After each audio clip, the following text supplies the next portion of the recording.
sometimes like when we learn about this, we might say, okay, I'm just going to block 2 hours every Friday to be in my learning zone. And that's fine. That would be really valuable time if you can do it. But even better is like take a little bit of time, maybe 1 minute or maybe 5 minutes of something you do every day, so that because the frequency makes it into a habit that eventually becomes automatic and that changes our thinking over time so that we are thinking differently throughout the whole day. Hi, it's Deepa. I'm so excited to share today's guest with you, Eduardo Briceño. Eduardo is a global keynote speaker and facilitator who guides many of the world's leading companies in developing cultures of continuous improvement, innovation, and high performance. His TED Talk, How to Get Better at the Things You Care About, and his TEDx talk, The Power of Belief, have been viewed more than 9 million times. His book, The Performance Paradox, Turning the Power of Mindset into Action, was selected as a must-read by the Next Big Idea Club and was also shortlisted for the Thinkers50 Breakthrough Idea Award. Originally from Caracas, Venezuela, Eduardo holds a bachelor's degree in economics and engineering from the University of Pennsylvania, as well as an MBA and M.A. in education from Stanford University. Most importantly, he continues to enjoy lifelong learning every day. Well, I want to start off by saying if you don't have Eduardo's book, The Performance Paradox, then you'll be convinced by the end of our conversation to buy one right away. He speaks about his transformational journey that started with a health scare and culminated into practice of helping people around the world in the growth versus fixed mindset and the performance versus learning zones. Eduardo highlights the idea that growth occurs in discomfort, the learning zone, contrasting with the comfort of performance zone. That staying comfortable is more in the performance zone, but all growth happens within discomfort and change, and that is the learning zone. Here's Eduardo Briceño.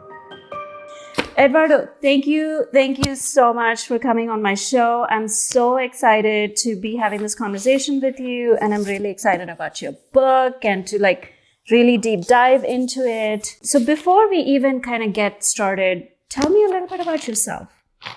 Who are you and what is the work that you do? Sure.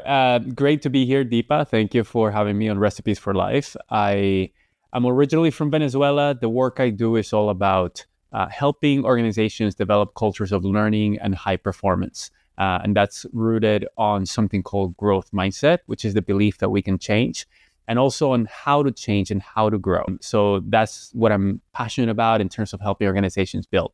And so I do that through keynotes and workshops in kind of corporate retreats or leadership retreats. That's often what I do most often. So, Eduardo, how did you land on growth mindset? How did you get there? Why did you think that this would be the thing that I want to spend my energy on? It's a very long story, but I started my career in investment banking in New York City. I spent 2 years doing that. And then I joined the venture capital group of the bank where I was, Credit Suisse. It was called the Sprout Group. And I spent 5 years in Silicon Valley investing in technology companies. Fantastic experiences. But at some point, my body broke down. I got physically sick with something that was hard to diagnose. Eventually, through going through a lot of doctors and acupuncture and all kinds of things, I found out that I had a repetitive strain injury called myofascial pain syndrome, which was pretty severe. It was painful for me to use my hands and arms to brush my teeth or to drive or open doors. Wow. But I didn't really mind the pain so much because I was used to working hard through pain. But the problem is that I met some people who had the same condition I had, who couldn't use their hands more than 10 minutes a day. They have deteriorated to that point. And I was 27 years old. I was scared of not being able to use my hands because I didn't know how to work without my hands. And, was I going to become disabled? And so I went on a journey to learn what was going on with my body, what were the root causes of those things. I had to change a lot of things about my nutrition, how I held my body, my sleep, my exercise. But I also realized that I can't take my hands for granted. I can't take my ability to do things for granted. And I realized, I'm not really using my hands for the best purpose. Like if I feel like if I get hit by a bus tomorrow, I really didn't feel like I had made a difference in other people's lives, because there was a lot of capital in the venture capital industry at the time. And I felt that if I was there or not, the great companies were going to be funded. And part of my job was to sit on boards and to give advice to CEOs. And I didn't feel like I had valuable experience and wisdom to really be of value. So I felt fake. I felt like I was pretending to know what to invest in and what advice to give. And that was creating a lot of stress for me. That was part of what was going on. And I didn't feel a strong sense of purpose. So I was inspired by my wife, who became a teacher in East Palo Alto. She loved her job when she started that job. And she still does. She's still an educator. And I realized that I didn't have that for myself. So I went to grad school to find a different path and to develop my purpose and develop a different route.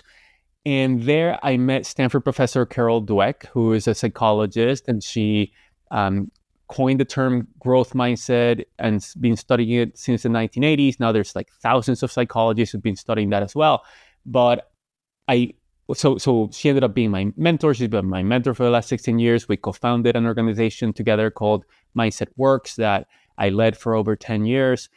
But when I first read her book, Mindset, and I learned about her work, I could uncover a lot of insights about how my own fixed mindset, how I viewed myself in fixed ways, was getting in the way of things that I cared about and getting on the way of my growth and experiencing life and my happiness and my effectiveness. And so in generating those insights and making some changes in myself, I really became passionate about what she wanted to do, which is to bring a growth mindset out into the world and help people learn about it and develop it. And so I partnered with her and other people. And that's how it started, that's how I became passionate about it. And it really was about reconnecting with the passion for learning that I had as a very young kid. I think a lot of us, when we're babies and young kids, we are all about exploring the world and experimenting and asking tons of questions. And often for a lot of us, and for me, I lost that passion when I got to school because, teachers just talk at me and they talk about things that I didn't care about and they're not relevant to me and they're not interesting to me. And a lot about memorization. And so I started associating learning with things that were not fun. And so I lost that, right? But I reconnected with it. And so I'm passionate about helping other people reconnect with it as well. And I almost feel like your reconnection was one of your health scare that it feels like that was the impetus for you to take a step back and look at what were the things that were not working for you. And I feel like your journey in the last few years, as I was doing my research and kind of reading your book, almost feels like I don't want people to get a health scare and then go back and do something. I want people to get ahead of this and not be in a position to have a health scare. Absolutely. I also want that for people. And I hope that people don't have to go through what I had to go through or what many people have gone through. So for the people who are in a dark place right now, I'll offer that when I was going through that tempest and very difficult time, I thought it was a horrible thing that was happening to me, but it turned out to be an amazing thing that led me to change and to be in a much better place right now than I would be if I hadn't gone through that negative experience. Because, right now I would be still stressed. I probably would have a heart attack in my, 40s or 50s. And so I'm much healthier now, but I'm also more connected to a sense of purpose. I'm living life so much better. I have a much more great experience of life. But to your point, yes, if people feel like, for example, they don't have a strong sense of purpose, then maybe explore, is it possible for me to develop that for myself, right? Maybe explore a little bit potential interest or spend some time with the people that you affect to see, how do you contribute to their lives and kind of frame the work that you do in a way that's meaningful to you. So yes, we all have opportunities to continue to grow and to experience life more fully. Yeah. But I feel like you made a very conscious choice to not let that health scare bog you down or not take you into the pathway of like just dealing with it through medication or whatever it is, but to actually take a step back, because I feel like that's very momentous. Like take a step back and say, gosh, why is this not working? Because I've done everything right. I've gone to school and I'm in this like really amazing job. I'm making decent money. I'm doing everything that I'm young and still like I can't use my hands, right? And then you almost were like, wow, I need to make a choice and do something different. Like some level of your intuition was saying that to you. And then you met the amazing Carol Dweck as part of in your program at Stanford. Is that right? Yes. And actually, when I first applied to Stanford, and I got an MBA and a master's in education there, but I first applied, I didn't get into Stanford. And I waited another 2 years and then I reapplied. And then I got in. And if I had gotten in the first time, I wouldn't have met Carol because she wasn't at Stanford yet.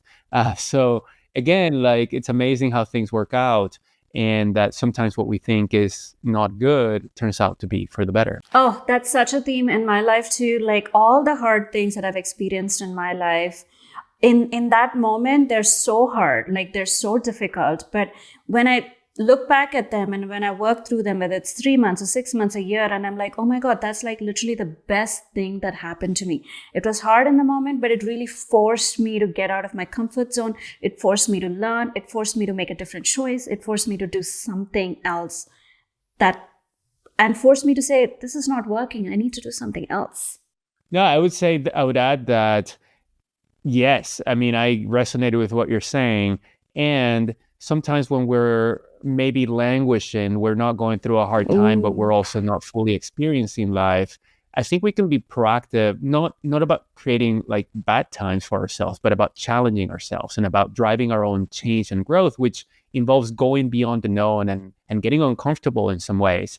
And so making that a habit is something that brings growth and fulfillment to our lives. And that brings me to my next question, Eduardo. So tell my audience like about like, what is fixed mindset and what is a growth mindset? A lot of people have heard of growth mindset and fixed mindset. And when we ask people, what does growth mindset mean in your own words? We get lots of different answers, like it's working hard or persevering or taking risks. And a growth mindset is none of those things. So a growth mindset is a perspective about the nature of human beings. Specifically, is the belief that people can change, that we can change, that I can change, right? And that the people around me can change, so that our abilities and qualities are malleable and we can develop them over time. And the reason that's important is that what a lot of research shows is that when we are in that mindset that we believe we can change, then there's a lot of psychological effects that come from that, right? If we believe that we can't change, then we don't do anything to change. And that means that we can't learn and grow, right? Because we can't grow and become better if we don't change. If we're the same, then we're the same. And the world has changed and we haven't, so we've probably become less effective, right?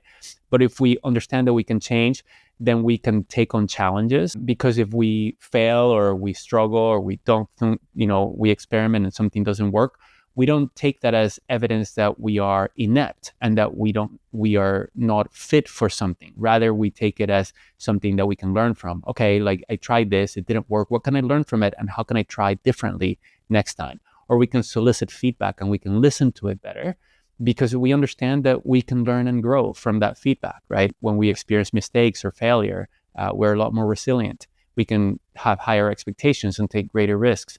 And all of this allows us to grow and to learn more. It also allows us to have better and deeper and more collaborative relationships with people around us, because we're more curious. So we ask more questions, we ask for more feedback, and we're more open to collaborating both for learning and for getting things done. Part of the fundamentals of growth mindset feels like we have to be in the zone of saying, I want to learn, I want to grow. And that means that I have to be uncomfortable in this process, that it's not going to be easy, right? And then I also have to question, or I have to solicit feedback and have to like really look at it and say like, wow, this means that I'm doing something that I should be doing in a different way or a better way. I'm not doing it the way that I want to do it, right? And I feel like the thing that comes in the way, Eduardo, is ego. Like ego comes into play when it's like part of that being that fixed mindset. I'm performing really well. I'm doing everything really well. And when somebody gives me feedback and I'm not in this growth mindset, ego is like, who is this person? What is he saying?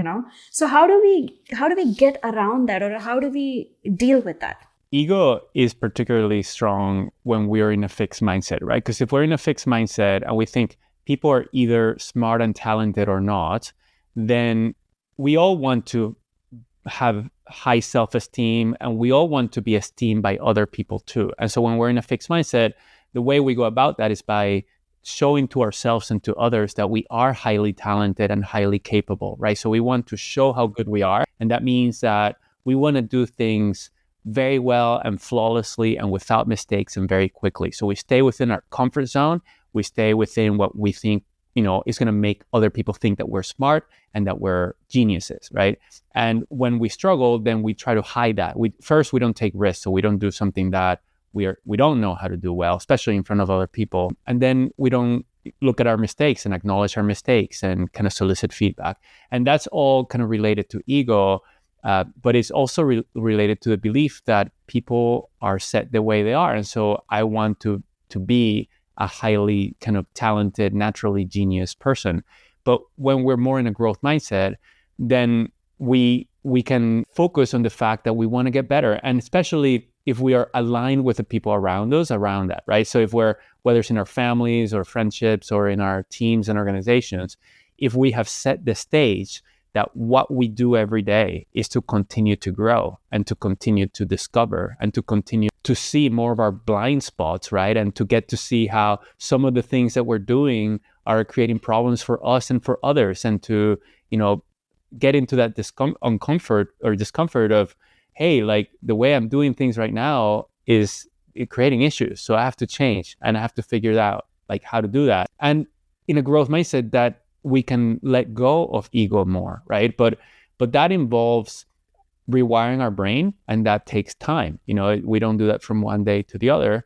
And so it does require practice and proactively getting into the learning zone and reminding ourselves of, okay, what is one thing that I'm working to improve and to change and grow, and reminding myself every morning of that, what that is. And the more that we activate those neural connections, then the more that we are going into that growth mindset space throughout the day, and then being less affected by a defensive ego. Yeah, and I feel like part of that also comes from just having a little bit of humility in saying, and especially doing leadership work, like working with leaders who are business units of billions of dollars and they're successful. Like it feels like a level of, gosh, all this is great, but in order for me to be part of the growth mindset, I need to be continually in the process of learning. And that means that, yes, I'm doing great, all of these things I acknowledge and validate, but there's still space for learning and growth. Which brings me to your really amazing book. By the way, I loved it. I've made so many notes. I've read it twice. And for those of you who haven't bought this book, you really need to buy it ASAP. Tell me what was your research from, Stanford and Carol Dweck and getting into the growth mindset and fixed mindset, and you came up with this whole unique idea of performance paradox. So tell us about that. Sure. Well, in my work with, Carol and with others, Lisa Blackwell, Anders Ericsson, and learning from the research and lots of people, and in our work to foster a growth mindset in people and help people, do that, I came to the realization that a growth mindset is necessary but not sufficient. A growth mindset is a belief, and believing that we can change is really important, but we also need to understand how to change and how to drive our own growth.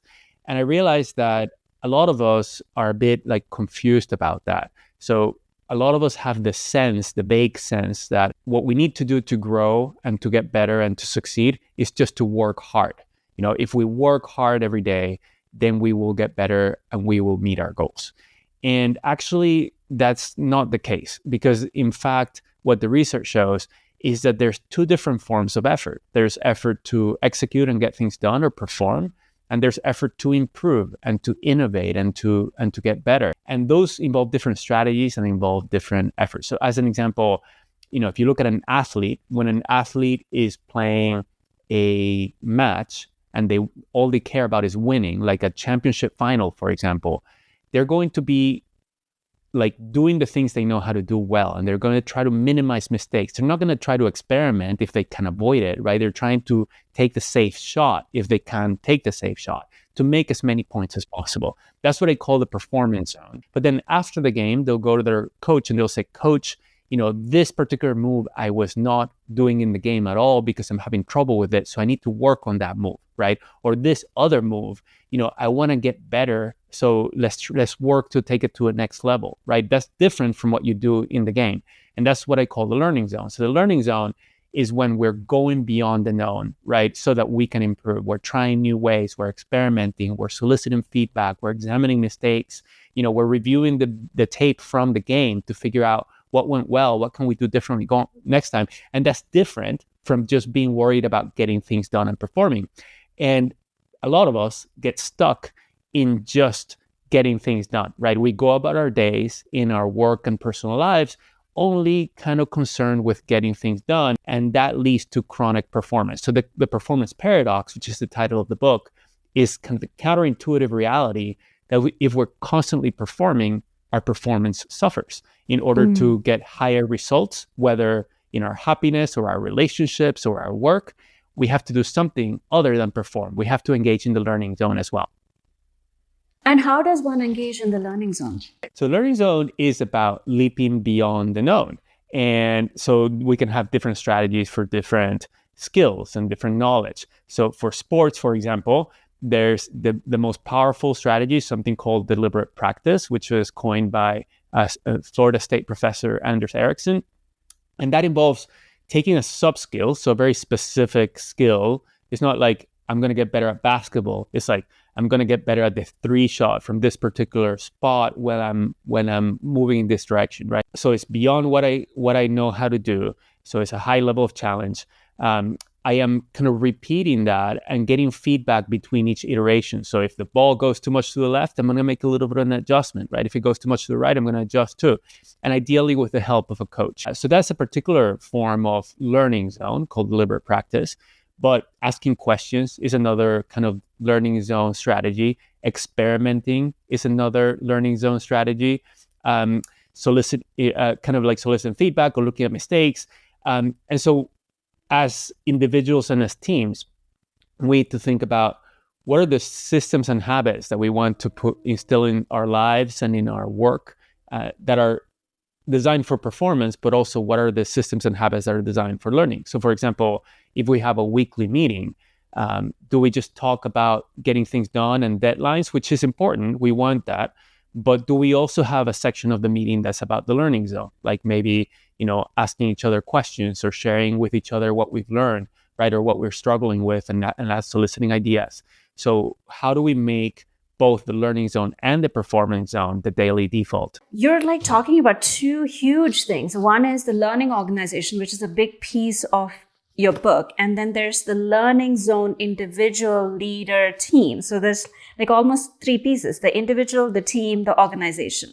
So I want to get to the culture because I'm always curious about culture of organizations at the end of it. But I really want to kind of circle back and talk about the leader. So you've given the analogy of an athlete, which absolutely makes sense. So can we sort of look at what is it that the leader can do, and how does a leader get to that level of saying, gosh, this is my learning zone and these are the things that I need to do? Do you have like a story to share with us where you've seen the success of this, strategy? Sure. And there are tons of stories in the book about leadership, like you know, and I'm happy to talk about any of them. But I would offer something that connects to something that you shared earlier in the conversation, which is that as leaders, we might have an idea of leadership that is contrary to instilling a culture of learning. And so often we think that once we become a manager or a leader, we're supposed to know, and we're supposed to be sure of ourselves.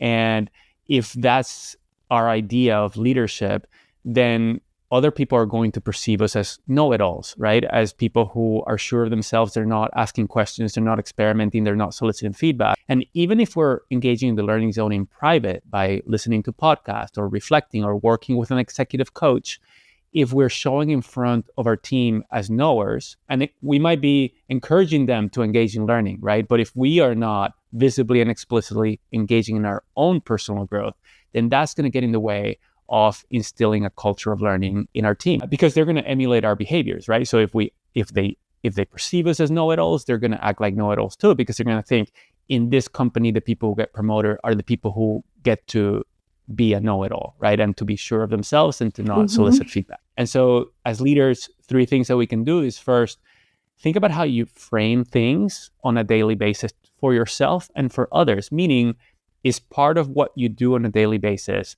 work to continue to change yourself, right? Is change in yourself the default? And is like continual learning and growth in yourself the default? And do we come to work and to collaborate to help each other do that, right? To give ideas and to share ideas and to share feedback with each other. So that's number 1, how we frame every day. Second is think about what systems and habits we engage for both the learning zone and the performance zone. Make sure that we have as a default both systems and habits to learn and to perform. And then finally is that modeling learning piece, kind of visibly and explicitly, so other people perceive us that way. So you're saying part of the process for in leadership is not only that they do this work internally in introspection, but they also model that behavior. So it creates a culture of learning within the organization and teams through the behavior of the leader. Yeah, and often leaders might be scared of doing that because they might feel that other people will lose confidence on them, right? If I'm not sure and I solicit feedback, then other people will think that I am insecure or incompetent, and then I will not be effective as a leader. So, right, that all connects into like, what is my idea of what a leader means and what an effective leader is and how an organization becomes a strong organization, right? As opposed to, if you look at like the Microsoft CEO, Satya Nadella, he's a fantastic model of learning. He's a fantastically competent person. He has led the growth of Microsoft, which was a huge organization, to have an incredible growth and transformation in their culture since he became CEO in 2014. And he models being a learner, right? When he makes a mistake, he like sends an email to the whole company saying, I went to this conference, I made a mistake. Here, you can see this video, and here's what I learned. And that inspires everybody else to be doing the same, right? And that really is what's going to make the organization stronger when people are looking to continue to change and grow and to discover their blind spots and to learn new ways of doing things and new ways to delight the customers, right? All of that is going to elicit the growth and the success of the organization. And so these behaviors that we're afraid of, like if I engage in feedback seeking, for example, I think people will think that I'm less competent. Well, actually, that makes you more competent, right? And it makes you contribute to a stronger organization. But other people, just like you might need to change your thinking about that, other people might too. And so that's why framing is important, because we need to set the stage of what behaviors do we want to engage in, what do we value, and why is that important? And then remind people when you're engaging in those behaviors, this is what it looks like. Or when somebody else does it, this is what we mean. So that you're helping other people change their mental models over time. And then you can feel confident engaging in visible learning in front of others. And to your point about, Satya Nadella and the fact that he being in such a huge position and he feels comfortable in his own self and in his own body and confident enough to be able to say, gosh, this is where like I made a blunder or I made a mistake or I don't know what I was saying here in this moment. So you're saying it's almost like just being vulnerable to humanizing you being a leader because you're actually driving this entire culture of organization, right? So when you humanize yourself and when you admit a mistake, it's not that you're incompetent, but it's just that you're actually saying, gosh, even being a leader, I can make mistakes and I can learn even in this part of my life. And that in turn Absolutely. builds like a learning sort of, culture.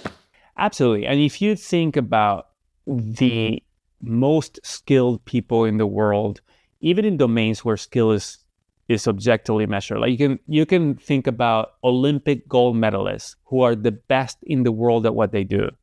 They continue to engage in the learning zone to continue to get even better, right? So they try new ways of doing things and they fail and they learn from that failure and they take on new challenges. I mean, Michael Jordan like said, okay, like I'm going to try baseball, like I'm going to try this new thing. Like, or Tiger Woods said, like, let me change my swing. I'm at the top of my game. Let me try something new to see if it works better. Um, and and so if you are the most competent CEO in the world, in order to continue to become even better, you need to continue being a learner and trying new things. And some of those things are not going to work. So it's that understanding that allows you to model that for others, because that really is what the most skilled people in the world do. So you just need to make it explicit and visible to others. So one is making it explicit and visible to others, which I believe modeling is hugely key, whether it's in leadership or even in parenting, right? Like if you want your children to do something, rather than telling them do this, do that, you have to model that behavior. If you're doing something else, and of course they're not going to learn. So that feels like something that we deal with day in and day out. But to the leadership model, how do we make that shift for people? One is modeling, but how do we make that shift for people from saying, I made a mistake and I need to learn and grow here, or I'm doing really well in this arena, but I want to grow? Like, what are some of the things that people can do to have that mindset shift? Well, you brought up parenting, so just I'll offer to listeners, think about, are you showing up as a learner in front of your kids, right? Like, are you talking about what you're looking to improve and how you're going about it and what you're learning, what mistakes you're making and what you're learning from those mistakes, what strategies you're using, which ones are working and not working, who gave you feedback and what you learned from them. So are you doing that with your kids? Is that what you're talking about? But in terms of your question, companies like Microsoft embed this in their systems, right? So for example, in the performance management systems, not only like if the executive team, they're saying this is the culture that we want to build and continue to strengthen. Growth mindset is one of the 5 cultural attributes at Microsoft, and they talk about what that is and they model it, when they're speaking with the whole company and when they're speaking with their customers. But it's also in their systems. So for example, in their performance management systems, it's not just about performance goals and evaluating whether we achieve those goals or not. Everybody is expected to identify what I am looking to improve and share that with their colleagues so that the colleagues know what that is and can support them, right? So one very easy way to get started is to just have each person identify one thing that they're looking to improve, share that with your team, and so that they can give you feedback along the way. And remind yourself of what that is on a daily basis, right?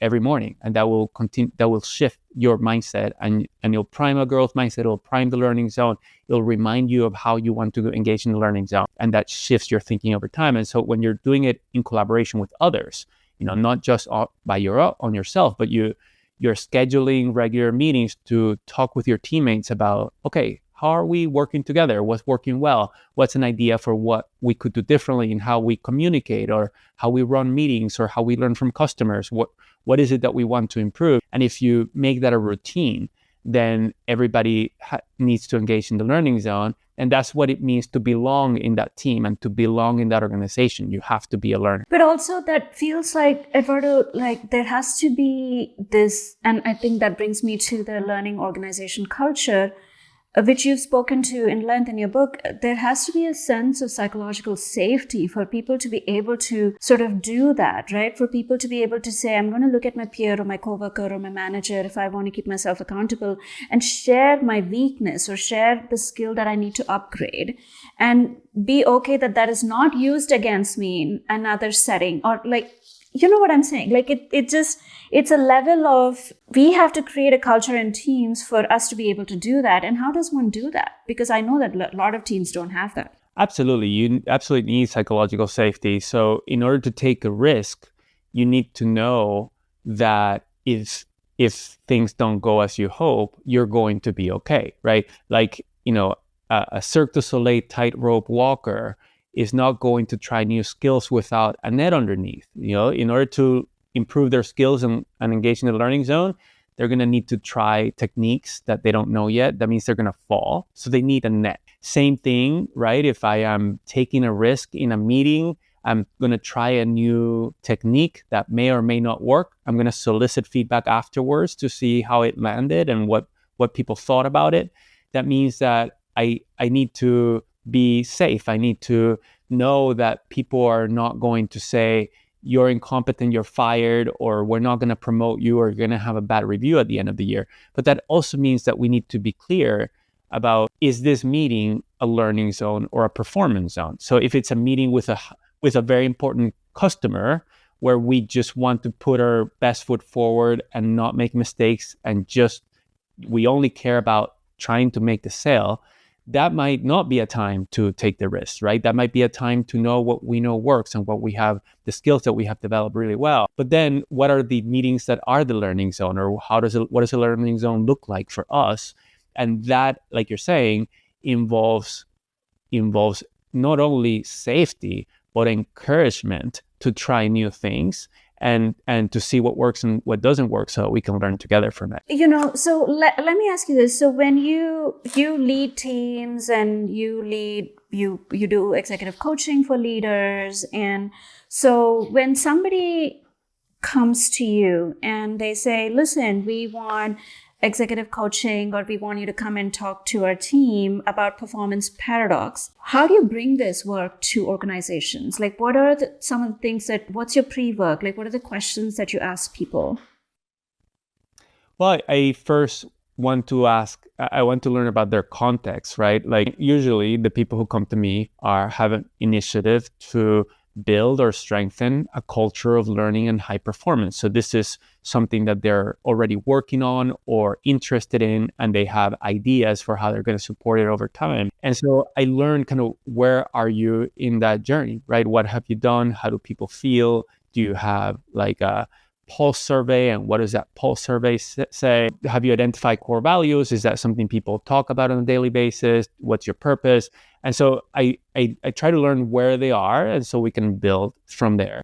Start when people are and making progress, and figure out like what structures do you have in your organization, what resources, what people to support this in different ways, right? Because different organizations work in different ways, and different people are more or less prepared or motivated or have the capacity, like the resources, to do this work. Sometimes it's the CEO that's leading this work. Sometimes it's the VP of people, or sometimes it's other people. And depending on what you can influence, that's often kind of the place to start, is what is the place that I can control and influence, and how can I grow from there? So you come in and you kind of do an assessment to see where the organization is at, and where are the areas of learning or growth or whatever it may be, and what does the organization need, right?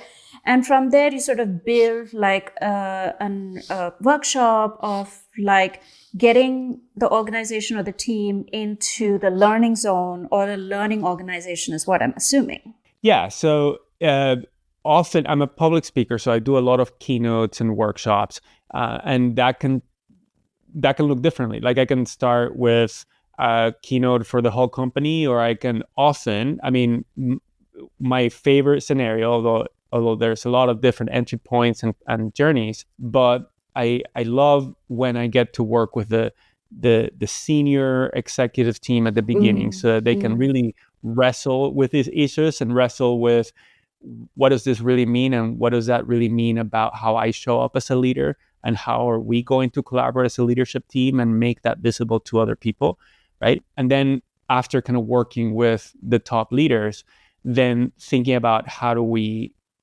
roll that out to others, right? And so that's going to be a combination of me supporting it, but also them leading it and them making it real on a daily basis. So that can involve different kind of activities to get started. Like, for example, they could share, like I said earlier, with their colleagues, just go through an exercise which every person is going to identify what they're looking to improve and share that with each other, and then put in the calendar like regular, like every 2 months, for example, come back and just talk to each other about how that's going.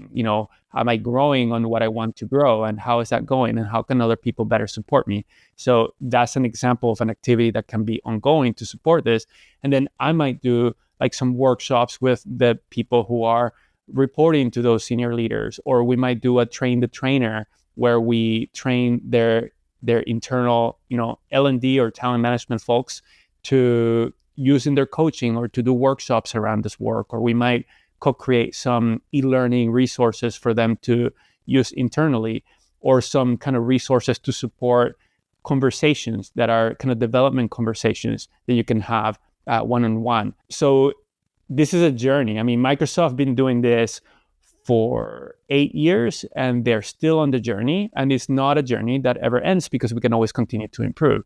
But the objective is to embed this in everything that we do, so that everything that we're doing, we're getting things done, but we're also uncovering new ways of working more effectively. So we're performing at the level that we want to perform, but we're also parallelly being in this learning zone. So neither one of them is being affected. We're effective, we're getting our, whatever being done, but we're also like constantly learning as we're being in the performance zone. And that's what I'm hearing Absolutely. you say. We can, yeah. So we can, there can be some times where we can be in the pure performance zone. Like if something is very high stakes, like a very important meeting with a customer, or you are in charge of security of a nuclear plant, right? Nuclear energy plant. There's certain things where you don't want to be experimenting and taking risks. You want to be in the pure performance zone. And then there are times for the pure learning zone, like if you're taking a course, or you go to an offsite, you listen to a keynote, that's just learning zone.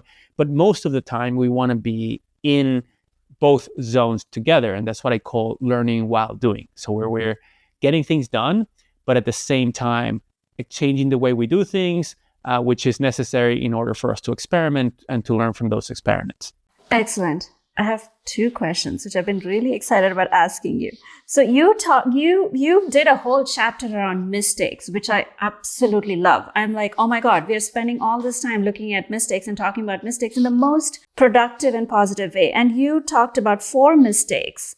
And then can you just briefly share with my audience the 4 mistakes? And also, I'm really curious about the difference with aha moment mistakes and stretch mistakes. So sometimes we might talk about mistakes as being good, and just we can learn from mistakes, and mistakes are good. Or we can talk about mistakes as mistakes are always to be avoided. And both of those are too overly simplistic, right? So I shared 4 different kinds of mistakes. One is the high stakes mistakes that create a lot of damage. We want to try to minimize those mistakes by trying to be in our performance zone when the stakes are high. Can you give an example? I'm sorry, Eduardo. Can you give an example of a high stake mistake? Yeah. If I'm doing an offsite and I'm trying to do a team bonding, activity, and I want people to take risks, right? If I was in an offsite once where people did like a fall into their teammates' arms, and somebody's like tendon broke and he had to go to the hospital, right? And so that was an activity that turned out to be, where somebody really got hurt in trying to build trust with each other. So ideally, we want to try to avoid activities that are dangerous, right? Or if you're going to, lose a very important account, you don't want to take a risk that if you can avoid it, that might lead to you losing that account. Right. So that's like, you want to be in the performance zone, or at least take a risk that is measured, that where you're not going into the danger zone, you're going into the stretch zone, where the risk is something that you can handle. Or when I'm doing keynotes, I'm in the performance zone, I want to do a good job, but I often do experiment in small ways, right? To do something that I think is going to work with this group, even if I've never done it before. So that's a way to like learn while doing. Or to solicit feedback afterwards is a way to learn while doing. So that's the stretch mistakes.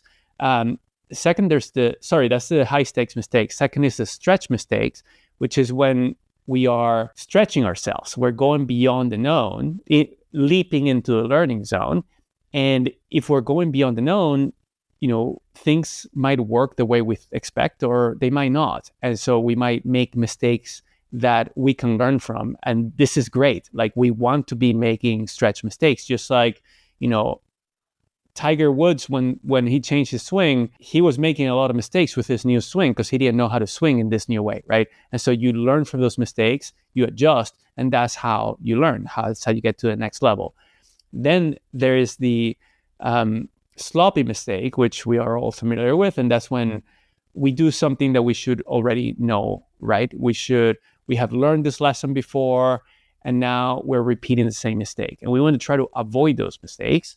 But whenever we make any mistake, we can learn from that mistake. And often when we reflect on the sloppy mistakes, we uncover ways that we can better focus or better change our environment or our systems so that we can be less distracted and we can focus on what we want to pay attention to.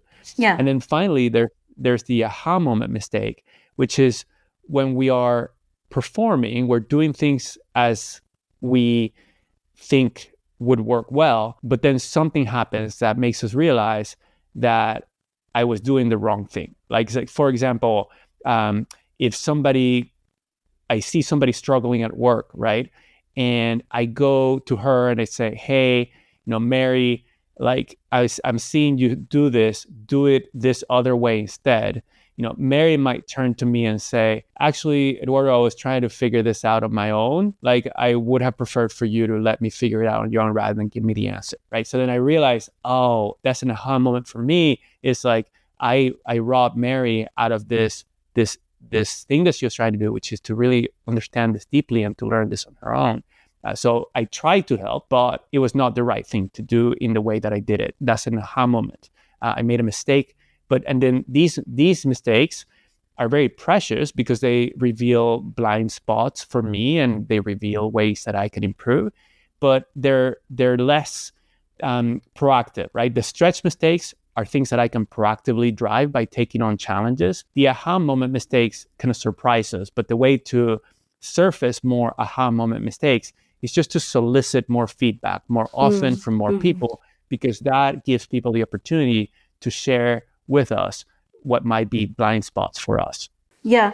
And gosh, this became so clear to me just as you were talking. With Mary, in your example, I feel like the idea with leaders that I see more often than not, and I'm sure you see this too, is this idea of like, how do we develop our people? How do we develop agency within our people and allow them to sort of think on their own and figure it out on their own rather than us coming as a leader and rescuing it. So I feel like that's a continuous thing that we see. And in the stretch mistake, I almost feel like I want to be in the stretch mistake zone and not the high stakes mistake zone, because the stretch feels like that is where I have more learning opportunities, right? Aha, also there's learning, but stretch feels like I'm actually going beyond, and getting into that learning zone, and I'm like, oh my God, this elevated how I'm doing this thing right now. Absolutely. We want to be eliciting stretch mistakes. We want to be making more stretch mistakes,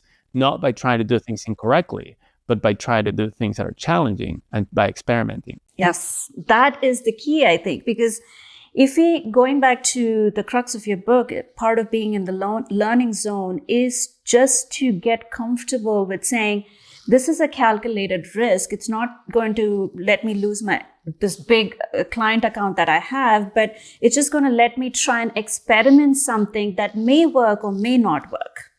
But I can do this in this moment because it's not high stakes. Absolutely. And even if we're just tweaking things and making small changes and small experiments, that habit of doing that all the time makes us into learners all the time. It changes the way we think. And it surfaces opportunities for us to always continue to grow and to be more curious and ask more questions and listen better. And I think, Eduardo, to what you've written in the book also is the habit of doing this on a daily basis, to be so consistent, whether it's small or big, for us to constantly be in that learning zone, we have to actually do this almost every day. Is that correct? Do I remember you saying that in the book?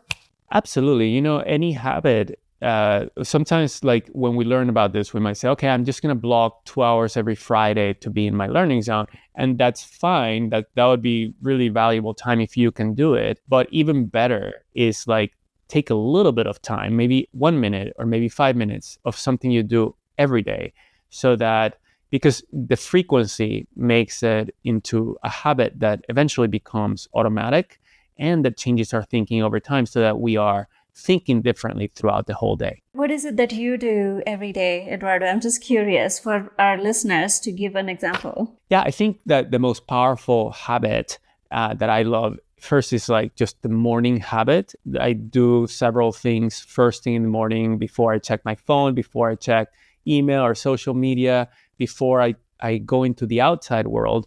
I do some things proactively so that to proactively drive my life rather than reactively. And so I do things like express gratitude for the things that I care most about. And I remind myself of, what my missions are and what my strategic priorities are. And I identify what the goals are for the day.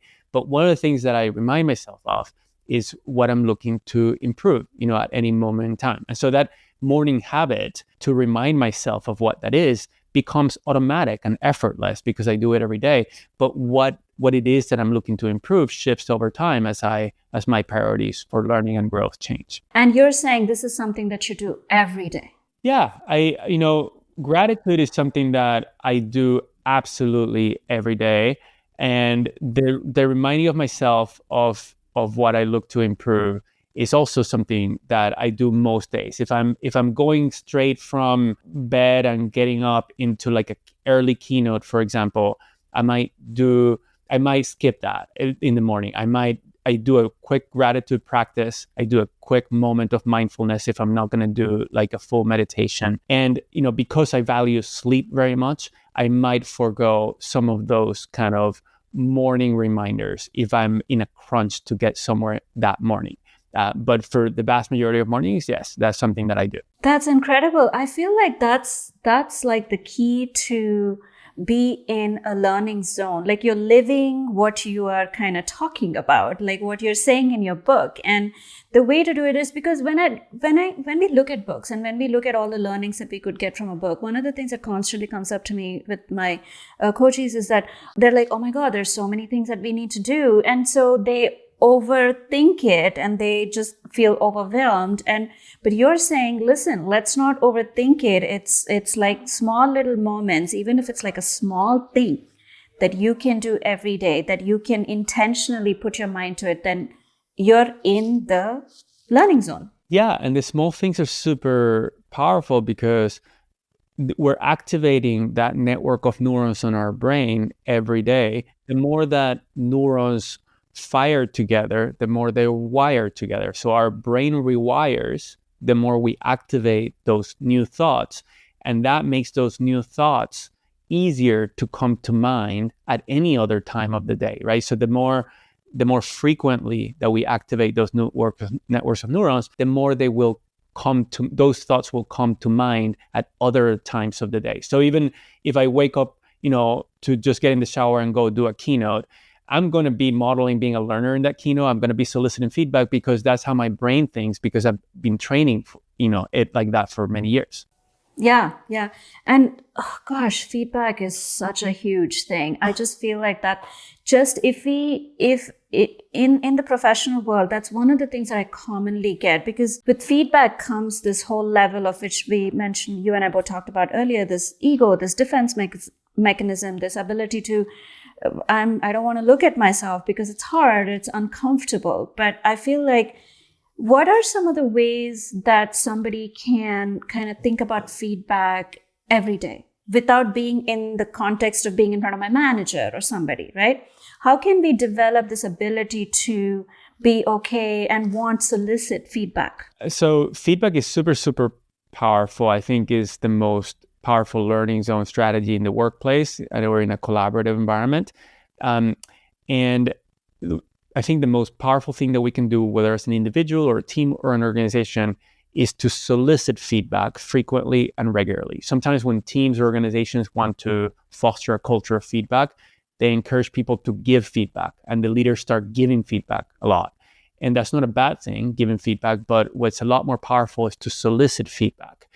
Because when we solicit feedback, we are reminding ourselves of the value of feedback. We are soliciting feedback when we are ready to hear feedback, right? So when we're in an emotional state where we have prepared ourselves to listen to the feedback, we are getting into a higher social status in the conversation. Like I am confident enough to start this conversation, to give you the space to give me ideas for improvement. That projects confidence. It projects for me to be driving the process. So that makes it easier for me to hear the feedback, and it makes it easier for you to share your feedback, because a lot of people are afraid of giving feedback because they think other people will respond defensively, right? And it also gives us the opportunity to, if we're interested in a particular aspect of feedback, in a particular sub-skill or specific thing that we're interested in learning about, we can ask that specific question, and then the information that we receive is specific to what we're looking to improve. So soliciting feedback frequently and broadly is a game changer to change our own thinking, and then to get super valuable information from other people that we can learn from. And it also feels like almost like a mindset shift of saying, I'm looking at feedback as something that I want to use as a way to constantly be in the learning zone. And rather than looking at it as something that I'm doing wrong, or it's negative, or it's bad, or it's just hurting me, or I feel discomfort, I am kind of shifting the mindset and saying, if I shift my mindset and if I solicit feedback, then I'm saying I want to be in the learning zone. So that puts me ahead of my ego or the defense mechanism, right? And I must tell you, I didn't realize I did this, but and it's because I guess I read it in your book. Last week I did a workshop, or facilitated a workshop for another speaker, and did all the organizing and everything. And the next day morning, I actually emailed the president of the organization and the ED, and I said, hey, and also my board member, and I said, hey, I'd love to hear what your thoughts are on, I'd love to get feedback. And I'd never actually proactively done that. Wonderful. How did it go? Did you get any information that was useful to you? Absolutely. So one of the things was that I think, first of all, I think there was a sense of one person was like, oh, wow, I didn't even think about giving feedback. And I said, no, I'd really would love to hear. So one person said, you know what, when I look at it just without thinking too much into it, everything was great, but I will get back to you, which was perfect. And another person just went right into it. So these are the three things that, great, good, and improvement. And another person said the same thing. And I just went along with my day. But now that you and I are talking, I was like, gosh, this is actually one of the first times I solicited feedback without being in a conversation around feedback. Fantastic. Yeah. And when we do that, both the things that people mentioned that we did well, that they appreciated, sometimes it's surprising to us too. We don't even know that we did something that people appreciated, right?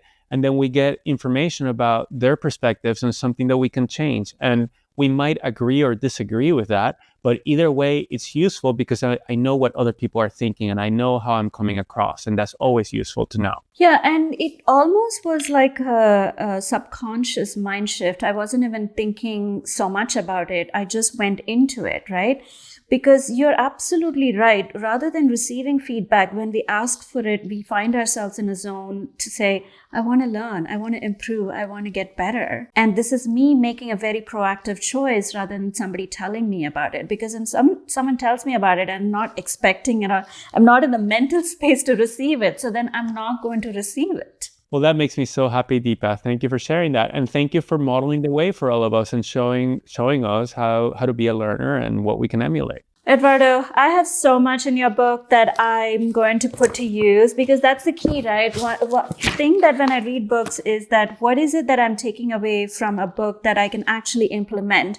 Because reading is great. I enjoy reading like so many people. I'm sure you do too.